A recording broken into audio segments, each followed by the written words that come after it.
माता का आदरणीय सम्मान कर रहे हैं, उनकी पत्नी का सम्मान कर रहे हैं। उनके पुत्र से भी निवेदन है कृपया रेडी मंच पर आए अगर यहाँ सभा में बैठे हैं तो। बाबा का स्मृति चिन्ह भेंट कर रहे हैं आदरणीय जयंती दीदी जी।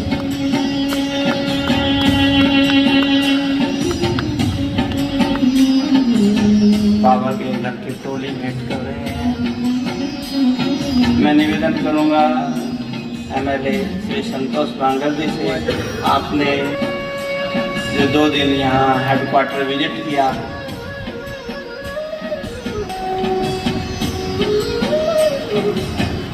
कुछ शब्दों में अपना अनुभव शेयर करेंगे।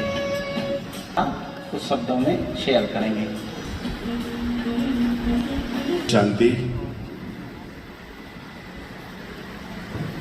मराठीमध्ये बोलतो, हिंदीमध्ये थोडंसं अवघड जातं मला। ते 16 वर्षापासून मी या सेंटरच्या संपर्कामध्ये आलो। आमच्या हिंगोलीच्या बहिणजी, आमच्या अरुणा बहिणजी यांच्या संपर्कामध्ये असतो। जेव्हा जेव्हा मला वेळ भेटता तेव्हा तेव्हा त्या ठिकाणी त्या सेंटरला मी व्हिजिट देतो। पण आज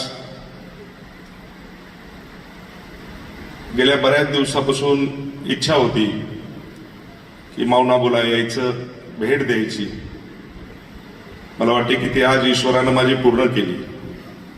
गेल्या 2 दिवसापासून या ठिकाणी ज्या ज्या ठिकाणी मी गेलो त्या त्या ठिकाणचा अनुभव एक थोडक्यामध्ये मी तुम्हाला सांगतो।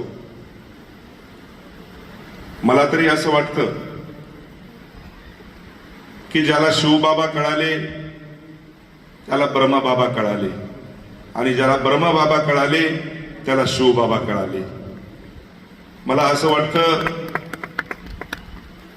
की ब्रह्मबाबा ज्याला कळाले त्याला संपूर्ण जग कळालं, आणि ज्याला ब्रह्मबाबा कळाले नाही मला वाटते त्याचा व्यर्थ जन्म हा व्यर्थ आहे।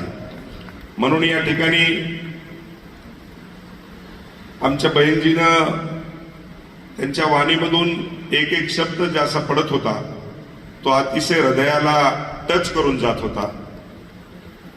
ज्या पद्धतीनं त्यांनी आपल्याला सर्वजणांना या ठिकाणी त्यांच्या वाणीमधून मार्गदर्शन केलं, वाणी सुनावली। खायचं किती, आराम किती करायचा हे मला वाटते